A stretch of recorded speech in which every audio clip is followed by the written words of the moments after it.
श्री चंद्रशेखर आजाद। धन्यवाद सभापति जी। आज हम संविधान की गौरवशाली यात्रा पे जो 75 साल की बात कर रहे हैं, ये इनका काम है। माइक। धन्यवाद सभापति जी।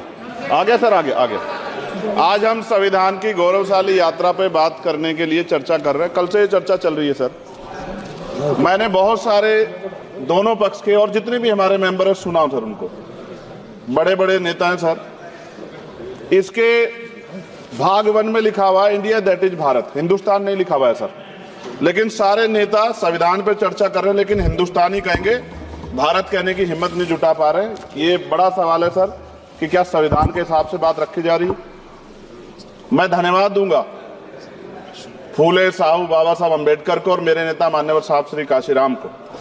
25 नवंबर 1949 को संविधान को सौंपते हुए डॉक्टर बाबा साहब अम्बेडकर ने कहा था कि 26 जनवरी 1950 को हम विरोधाभास भरे जीवन में प्रवेश करने जा रहे हैं। राजनीतिक जीवन में तो हमारे पास समानता होगी, लेकिन सामाजिक और आर्थिक जीवन में असमानता होगी। क्या ये चुनौती आज 75 साल बाद दूर हुई है? भारत ने 26 जनवरी 1950 को संविधान लागू होने के साथ खुद को एक संप्रभु लोकतांत्रिक और गणतांत्रिक राज्य होने का ऐलान किया।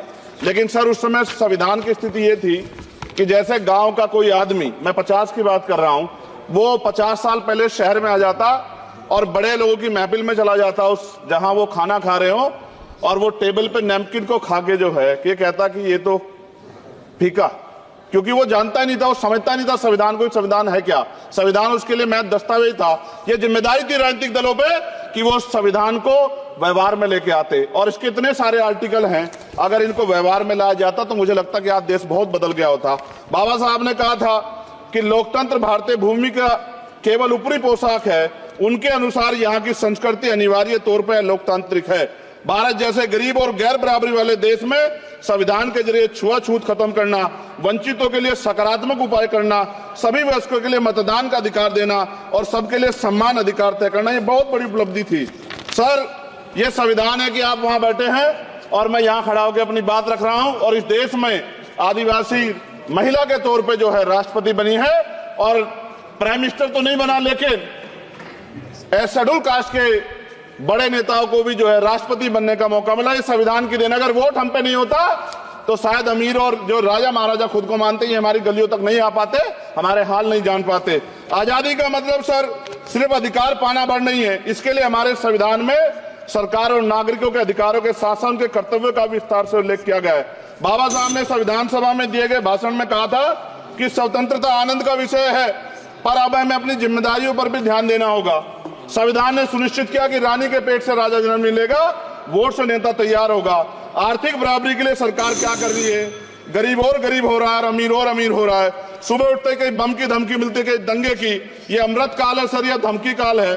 कितना बढ़ रहा है आर्टिकल 15 सर। भारत में आज भी घोड़ी चढ़ने बैठते होती है प्लीज सर। क्या दलितों को यहाँ भी बोलने सर, अगर सबको 4 मिनट दे दो, मुझे दे दो। ये भेदभाव नहीं चलेगा दलितों के साथ। Time is 4 minute, don't waste. भाई सर आप चेक करो, अगर सबको 4 मिनट दिए तो आप मना करो, मैं बंद कर देता हूँ उसको। क्या दलितों सबसे आखिरी में नंबर मिलेगा और बोलने का मौका मिलेगा? क्या मजाक कर रहे हैं सर आप? नो, ये all independent people are having only 4 minutes. You take sir. Independent में अपनी पार्टी का मेंबर हूँ सर, और जीत के आया हूँ सर, किसी की दया में नहीं आया। Take 1 minute and finish sir. कल भी बोले एक दलीय पार्टी के लोग, आप मौका दो सर। मूछे रखने पर हत्या होती है, महिलाओं पे, छोटे मासूम बच्चों पर रेप हिंसा होती है। एनसीआरबी का डाटा देकर डर लगेगा। यही 1 किलोमीटर में संविधान को जला गया, और महाराष्ट्र के परभनी में अभी भी संविधान को नष्ट किया गया, उसकी कॉपी को। आर्टिकल 25-26 में संविधान में सभी को धार्मिक आजादी। कहाँ है दलितों की, मुसलमानों की, जैनों की, बौद्धों की, ईसाइयों की? छत्तीसगढ़ में सतनामी समाज को संविधान की अपनी धार्मिक आजादी के आधार पर जो है उनको अपमानित करके जेल में बंद कर दिया। संभल, अजमेर, अयोध्या सब इसका उदाहरण है। ये सरकार आलोचना डरती है। कितने लोग जेल में बंद है? मिरान हैदर, खालिद सैफी, उमर खालिद खान, सिफा खान, गुलफ्शा फातिमा और आजम खान साहब राजनीतिक विरोध में बंद है। सरकार यहाँ बैठी है, सरकार सामाजिक न्याय की बात करती है। बताए कितने दलित मुख्यमंत्री बना रखे हैं आपने? 13 ज्यादा सरकार स्टेट में सरकार है। कितनी महिला मुख्यमंत्री है? आपकी सरकार ने सुप्रीम कोर्ट के आदेश के बाद रिजर्वेशन प्रमोशन में जारी नहीं किया, और ओबीसी को पॉलिटिकल रिजर्वेशन आप देंगे नहीं देंगे, आप बताने का काम करें। मैं 75 साल की गौरव यात्रा में हम एक सभ्य समाज नहीं बना पाए, इसलिए जाति आधार पर SC ST OBC के बच्चों को प्राइमरी स्कूल से लेकर उच्च संस्थानों में भेदभाव किया जाता है। सरकार निरंकुश हो गई, कोई बुलडोजर से कार्रवाई करता है। कल मंत्री जी ने कहा हमने राष्ट्रीय पिछड़ा वर्ग आयोग बनाया, 69 शिक्षक भर्ती में उसकी सिफारिशों को नहीं माना। EWS के जरिए आपने संविधान पे आरक्षण के प्रावधान पे हमला किया। 1 मिनट में खत्म कर रहा हूं sir.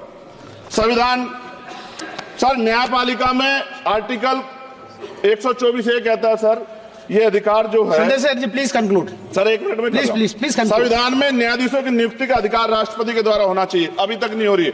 All India judicial service commission कब बनेगा? क्या चंद परिवार ही सर जज बन सकते हैं? और आज हम सर, मैं सरकार से सवाल पूछना चाहता हूं सर, सेवाओं में SC ST OBC वर्ग का कितना प्रतिनिधित्व है?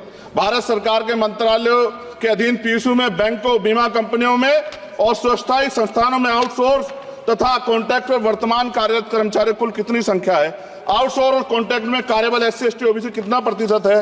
निजी क्षेत्रों में कार्यरत कर्मचारी उनके SC ST OBC की वर्ग लाभ। सर खत्म कर, लास्ट पॉइंट सर मैं फिर स्पष्ट तौर पर कह रहा हूं सर, यहां बैठे SC और OBC के मेंबर से कह रहा हूं सर, उनको सामाजिक जिम्मेदारी का ध्यान भी रखना चाहिए। पार्टी के प्रति वफादारी के साथ साथ अपने वर्गों के प्रति ईमानदारी भी रखनी चाहिए। ईमानदारी नहीं होगी तो इन वर्गों का भला नहीं हो सकता, और हमें बहुत सरकारों से उम्मीद नहीं है। बहुत बहुत धन्यवाद सर। Thank you. बहुत बहुत धन्यवाद सर। आज संविधान की ऊपर चर्चा करने के लिए आपने मुझे